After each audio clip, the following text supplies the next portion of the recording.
Taste Daily. Taste the Daily. ಹತ್ಯೆ ಪ್ರಕರಣಕ್ಕೆ ಸಂಬಂಧಪಟ್ಟಂತೆ ಗವಿಸಿದ್ದಪ್ಪನ ಮನೆಗೆ ಭೇಟಿ ಕೊಟ್ಟಿದ್ದಾರೆ ಜಿಲ್ಲಾ ಉಸ್ತುವಾರಿ ಸಚಿವ ಶಿವರಾಜ್ ತಂಗಡಿ. ಕೊಲೆಯಾದಂಥ ಗವಿಸಿದ್ದಪ್ಪನ ಮನೆಗೆ ಭೇಟಿ ಕೊಟ್ಟಿದ್ದಾರೆ ಉಸ್ತುವಾರಿ ಸಚಿವರು.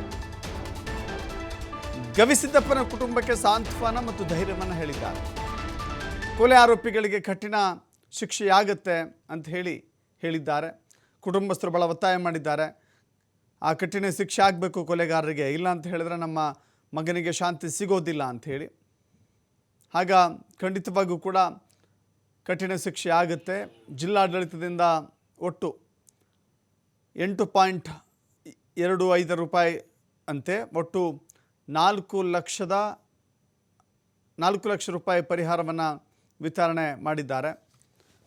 ಆತನ ಕೊಲೆಗೆ ಸಂಬಂಧಪಟ್ಟಂತೆ ಪರಿಹಾರವನ್ನು ಕೂಡ ವಿತರಿಸಿದ್ದಾರೆ.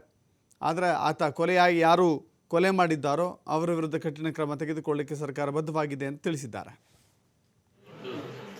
ದುರಂತ ಯಾವ ತಂದೆ ತಾಯಿಗೂ ಬರಬಾರ್ದು. ಅದಕ್ಕೆ ಹಿಮಾಡಿ ನಿಮ್ಮ ಕಷ್ಟ ಏನಂತ ನಮ್ಗೆ ಗೊತ್ತಾಗುತ್ತೆ. ನಾನು ಗಮನಿಸಿದ್ದೀನಿ, ಸಮಾಜ ಜೊತೆಗೆ ಮಾತಾಡಿದ್ದೀನಿ.